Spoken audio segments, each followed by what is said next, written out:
Okay, welcome. You guys got as much energy this morning as you had last night. Okay, I got this mic. They're going to make adjustment in the back. If you can't hear me in the back, wave your arms and we'll make an adjustment. But I got the mic right here. It's important that everybody can hear. Well, welcome this morning. I'm really excited to start off Saturday. We have a really exciting day. And for once, I'm going to be able to sit in the crowd and enjoy every single lecture that's going to go on today. So I'm going to start. Jim told us his story last night, and I'm going to tell you my story today and how TCOID evolved, and it'll be kind of a good intro to the rest of the morning. This is a picture from one of our large patient conferences that we have in San Diego, and I just want to thank all of you for spending the weekend with us, spending the time, which is an unrenewable resource, your money, and I think sharing your expertise. It's not just you learning from all the speakers. We all learn from each other, especially when it comes to type 1 diabetes. The other thing I wanted to tell you is that a lot of people think that just because I'm a diabetes doctor, I have perfect control. And I see you're all laughing at that. My patients think my A1C is perfect, I don't have any hypos, but I can tell you, I struggle with the same ups and downs and the trials and tribulations as all of you. And so, I'm right there with you, and I wish I was the perfect diabetic, but I don't think there is such a thing. And don't you love it when someone says, oh yeah, I'm 5.8, I never get low. I usually do one of these.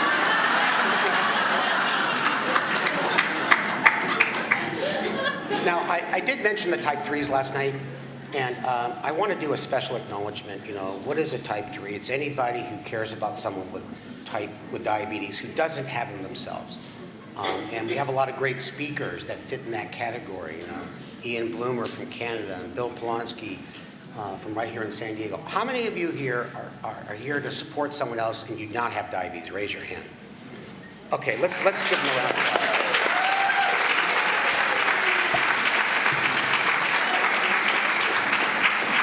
And you know what Bill Polonsky calls you guys? The diabetic police. And somehow you have been deputized by some higher being to tell us what to eat and what to do. And we know it comes from a place of love. Trust us. But you know what? We do appreciate it. Now, I'm not sure if you know this, but animals can get diabetes. And I want to show you a picture of 2 seagulls from the San Diego Zoo. One has diabetes, the other one is type 3. And see if you can tell me which one it is.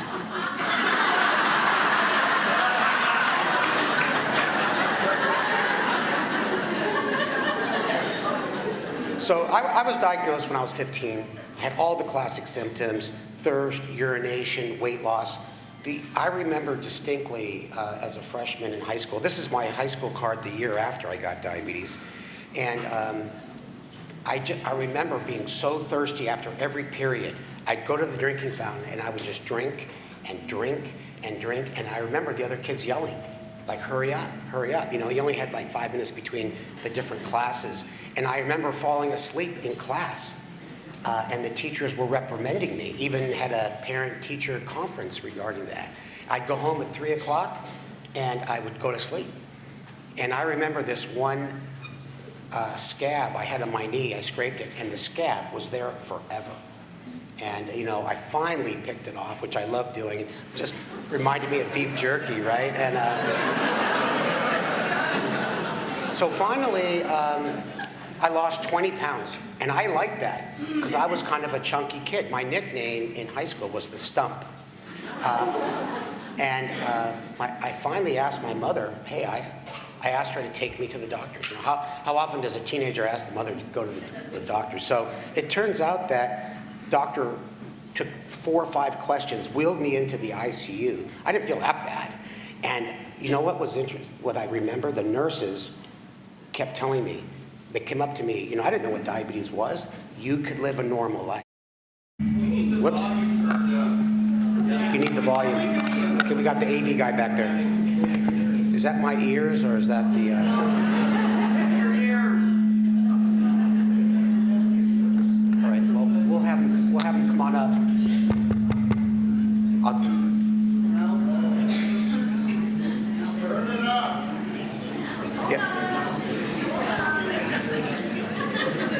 Hold on, we got the AV guy coming. So,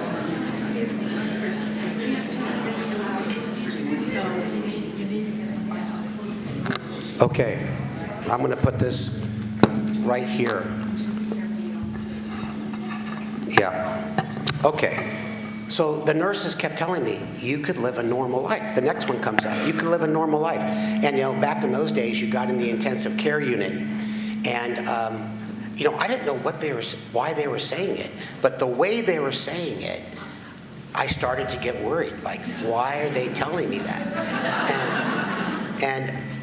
And eventually, I got put on the inpatient floor, and they sent me to diabetes class. This is a slide from one of the classes I took. Here I am, a skinny, newly diagnosed type 1, in a room of 25 heavier type 2s. And I do remember one thing from this class, that ketchup has a lot of sugar in it. That's the only thing I remember. And look at the diet they're pushing in those days. Like Wonder Bread, a big slab of meat with a you see the fat around the outside, whole milk, and canned green beans. And of course, look at the picture of that syringe. Look at the needle on that thing. And even back then, I'm saying to myself, there's got to be a better way to educate people. I kind of remembered that I'm kind of not like them, and there's got to be a better way. Now, I was discharged from the hospital on 1 shot of insulin a day, NPH and regular in the morning. I was on the exchange system. I was told to weigh out my food, which was a real pain. And there's my urine test kit. For some of you newbies, even some of you seasoned people that think that we used to use bamboo needle syringes, we had to take 10 drops of water, 5 drops of urine, and one of those pills is for glucose, one is for acetone, ketones. And you would hold, we got 2 mics now. Okay. We'll try this. Maybe I should just hold it. Okay, gosh. Okay, is that better? Okay. And so it would fizz and turn 1,000 degrees, and then you held it up to a color chart. It was either like yellow, orange, which was good, blue, and then black. And, I just got, and then you would put +1, +2, +3, or +4 in your log book, as if you would really do it a lot, right? And it would tell you kind of what was in your blood 3 hours before. And, of course, none of this technology was available. No pumps, no pens, no CGM, none of the better insulins that are really beneficial for type 1. So it really was the dark ages. And thanks to my mom, who's now 88 years old, Joyce, yeah. She lives in Los Angeles, and she really did everything for me. And I think, I really owe a lot to her for why I'm still standing here today. And some of the not so good news that my father was just basically crazy, and he never acknowledged that I had diabetes. He wouldn't have anything to do with me if I got out my syringe or insulin.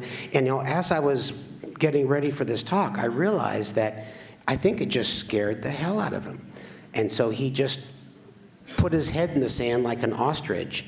But thanks to my mom, she really helped me get through those earlier years.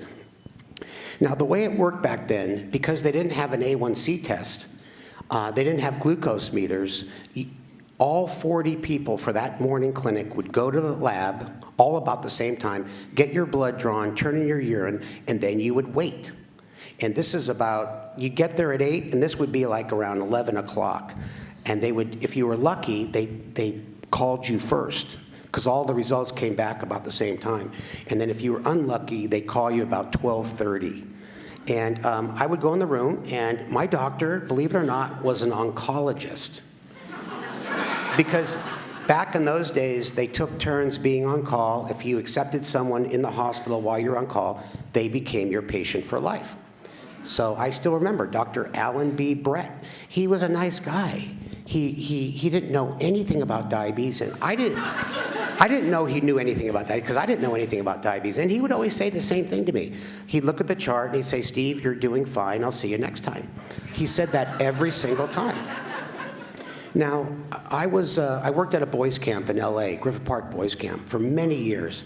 And you can see me there as a counselor. No, that's not me, Spanky, up here, but there I am in the middle. And we had a contest, and for lack of a better phrase, we called it the pissing contest. Seriously, and that's what guys do. We wanted to see who could urinate for the longest period of time in one continuous stream. Now, this is not a joke. And we had a stopwatch with 1/100th of a second, and you had to hold your hands behind your back so you couldn't do any funny manipulation. And to this day, I hold the camp record. Hold on. 1 minute and 15 seconds continuous. So what did that mean? It meant that my control was just so bad. I was totally out of control. And so, this went on, and I finally realized, I don't think I'm doing that good. I don't think I'm doing fine. So one day, I decided to test my doctor. I went to Winchell's Donuts, and by then I was driving, because I was 16 and a half or something. I ate 5 donuts. And I went to the lab, but before I went to the lab, I did my own urine dipstick. Of course, modern technology, I didn't have to use the pills anymore, and it turned black in about 2 seconds. I go get my blood drawn, I turn in my urine, I wait in the waiting room, and I get called in the examining room, and the doctor comes in, Dr. Brett, and he has this clipboard, he's looking at it, and he looks up at me, and he looks me straight in the eye and says, "Steve, you're doing fine. I'll see you next time." Yeah, it's not so funny. And I knew right then and there I could never trust him. And I never went back to see him again. And that's all he knew. He didn't know what to do. So eventually I went to UCLA as an undergrad. And I found these awesome doctors. I volunteered in their lab, Mayor Davidson, Rich Bergson, and they helped me get under better control. I went to the diabetes clinic and shadowed them around. And thanks to them, I got on the right track. And I also started to date when I went to college. And you try going on a date. Excuse me, could you put my urine test kit in your purse for me? Seriously. And I was totally in the closet. I would go to the bathroom to shoot up, vial and syringe at those times, and it was hard. I felt like I had some weird, contagious disease that no one wanted to be around.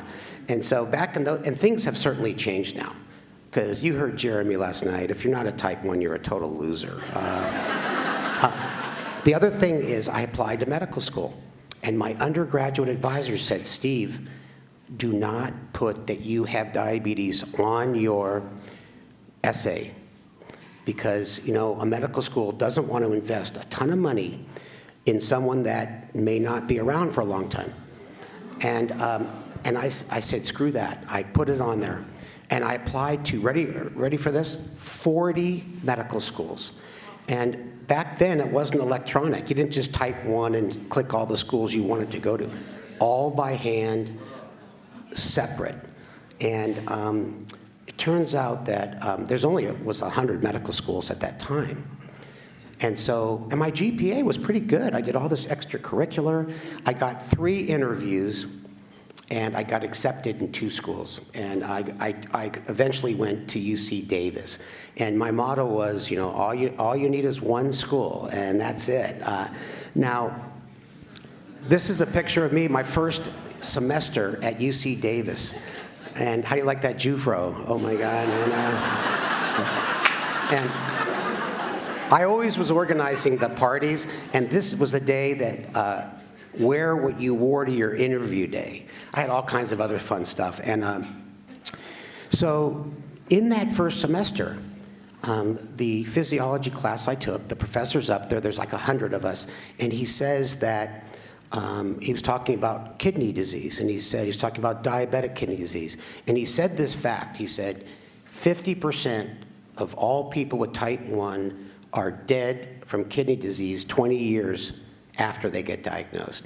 And so I'm sitting there, and I know Jeremy has a similar experience, and I'm trying to stare straight ahead, and I saw all my classmates kind of looking over at me. And for lack of a better term, they were giving me this visual sympathy. And I didn't want it, and I didn't like it either, but obviously they were trying to be nice. And then you just wouldn't believe it, just the worst luck in the world. Our first week of medical school, they threw us into anatomy. So sure and behold, there was 4 of us for every body and cadaver, and my guy was a 27-year-old guy who died of complications of diabetes, including kidney disease. So when we first get the cadaver, they're all in one piece. And what really striking, and I can picture him today, he looked pretty darn good. He looked like he was in good physical shape. He didn't have any weird, he looked like he looked like a 27-year-old pretty healthy guy. And it just amazed me and confused me that how could you look that good and die from complications of diabetes? So with 20 years statistics in the class that week, I'm thinking I've had diabetes 8 years, and that left only 12 years. And I said to myself, gee, I better make the best of those 12 years for sure.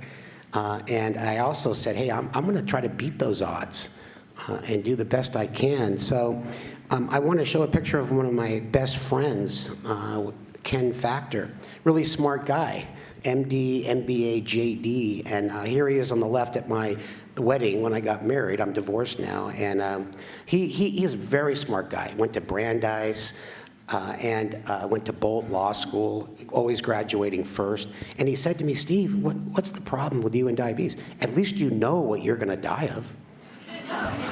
And for some reason, that didn't comfort me too much. And you know what the sad thing is?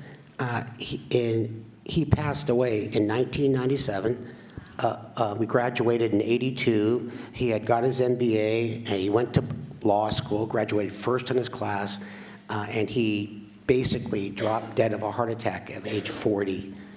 And so it really reminded me that, we all have to live every day one at a time, and you sort of never know, when your last day is going to be around, so you got to enjoy every single day. And as I said earlier in my presentation, time is an unrenewable resource, and you just got to take advantage of that and really enjoy life. No matter if you have diabetes or not. So I just want to show you, I graduated medical school in 1982, and I want to tell you that almost being the last student admitted at UC Davis, I was the valedictorian. So screw those guys. And if you notice my props, I'm not going to tell you the story now, but this is a Darth Vader outfit. That's the helmet.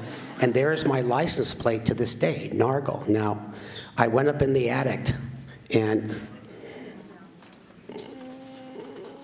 here's my Darth Vader helmet. And also, my card to this day, had to take this off the car for you guys. There's my Nargle license plate. And $25 a year for 30-something years for the DMV.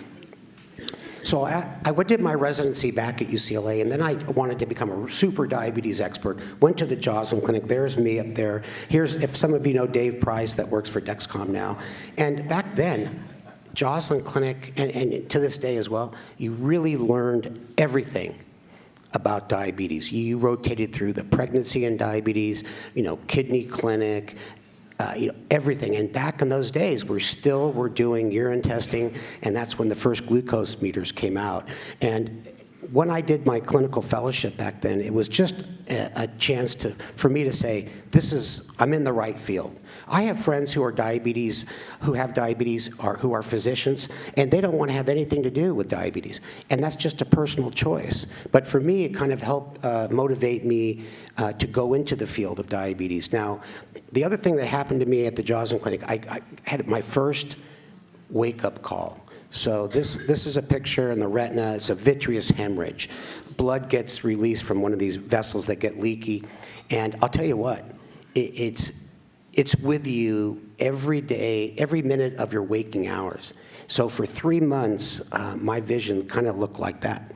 So here I am trying to do a fellowship. I relied on my right eye, and they had some of the best eye doctors at the Joslin Clinic. Dr. Ayalo, his son now is an ophthalmologist there. And thanks to early laser therapy, everything is quite stable. So I'm grateful for that. But it really was kind of a wake-up call for me. And it was about 10 years from my diagnosis, and it probably reflected on how bad my control was those early years. I mean, I don't even know what my blood sugars were, but probably in the 200-300s 24/7. Just didn't know any better. And I wasn't a rebellious teenager. I always took my insulin. I had no problem with that.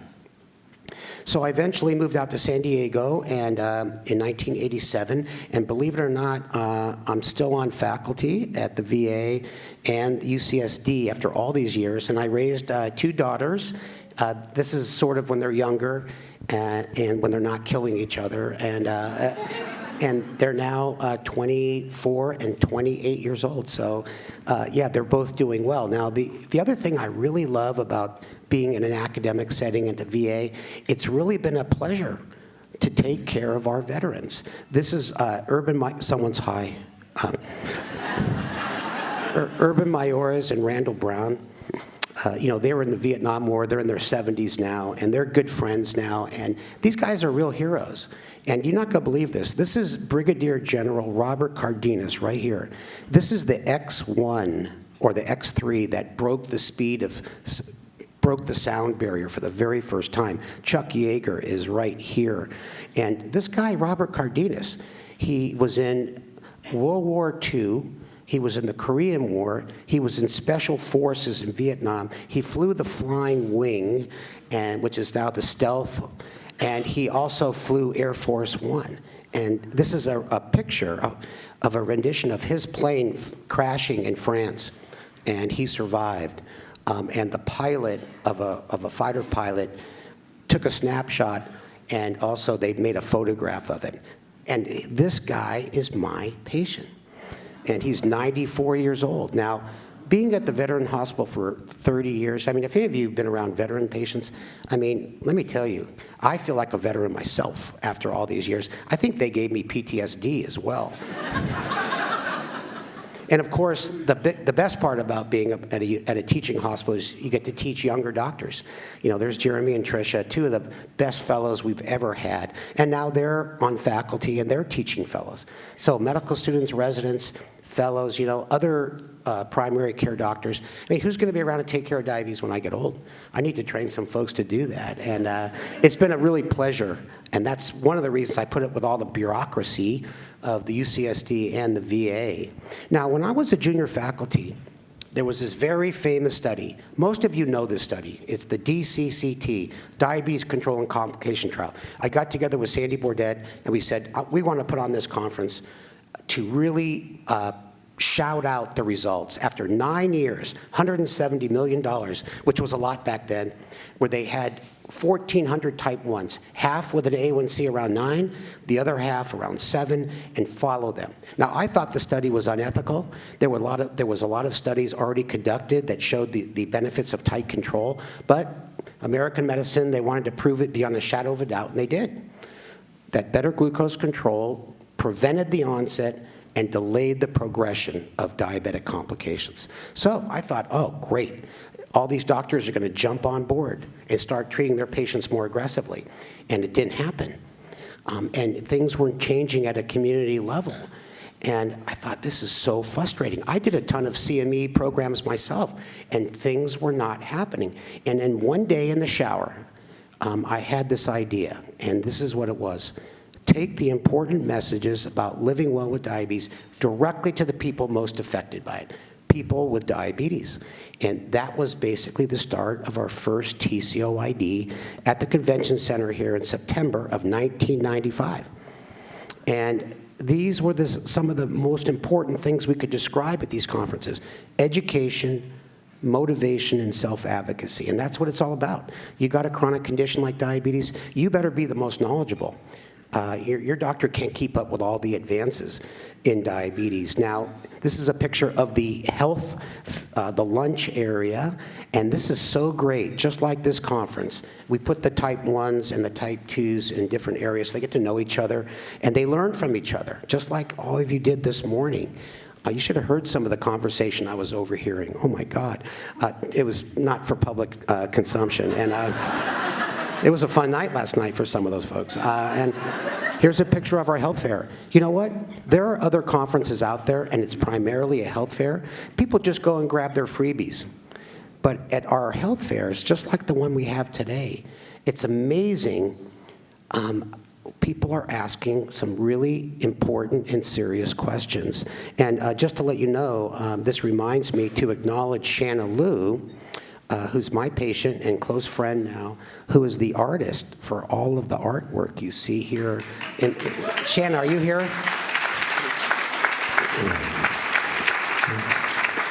And it just shows how diabetes has affected her life. And she's an awesome mom and wife, and she has a whole room at her house just doing this type of artwork. She begs me for my used Omnipods. These are the really important themes. You have the main responsibility of taking control of your diabetes. You are your own best advocate, and be smart and be persistent. And these are the themes that we've been talking about at every TCOID since 1995. In fact, this is another map of the cities that we have had our TCOID conferences in.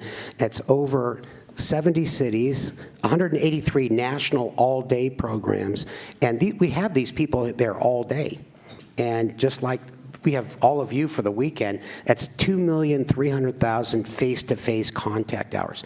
And I like all these phone apps, but face-to-face like this, you have to admit, you can't replace that with an app. And apps are good to extend the motivation, but it's been a lot of blood, sweat, and tears, for sure. And this is a perfect time to acknowledge the folks at TCOID. You're going to see them running around today. There's Sandy Bordet there, my partner in crime, and there's Jeremy grabbing my ass with his right hand. And there's Tricia over on the right, and Bill Polonsky back there. And this group works so hard all year long to put on these conferences around the country. And you know what really inspires me, though, is folks just like yourself. I mean, you're the ones who really keep me going. You know, a few weeks before the conference, I'm going, oh, gosh, why did you start a not-for-profit? Why don't you be like your buddy who started a biotech and owns an island and a yacht now, you know? And I just love the fact that I can interact with people, 10 to 12 times a year, all day long. And this is a little girl named Olivia. She's got type 1. What a brave little kid. She's got the best attitude of any person I've ever met. And her dad, to my right, is a famous fighter pilot in Vietnam. He's passed away since I made this slide, but it's amazing how the diabetes runs in families. And now I'm good friends with them. And they send me emails, and she gives me some of her artwork. It's really awesome. And I want to thank a lot of my close friends. Many of the folks on this slide are speaking at today's conference, and I'll introduce Aaron in a second. This is on a good hair day. And there's my daughters, and there's my girlfriend Jamie, and many of the other faculty that's here today. So, I mean, these are the folks that are out there, and these folks, the ones up there without diabetes, they're the real heroes. They devoted their lives to helping people with diabetes, and they don't even have it themselves. So in my last slide, there's my girlfriend Jamie. She's not here because she just graduated law school, and she's studying for the bar. and she's going to be down later tonight. And you know, I don't like hanging out with lawyers. I've been making lawyer jokes my whole life. I don't even like taking care of lawyer patients with diabetes. Why should I help them live a long and healthy life? I don't get it. And so now I have an in-house attorney, and she has her JD, and I realized I've been telling people I have a JD as well, Jewish doctor. So basically, for me, it's you know, luckily I'm still going strong and enjoy what I do and working with all of you, and it's 47 years and counting. Thank you very much.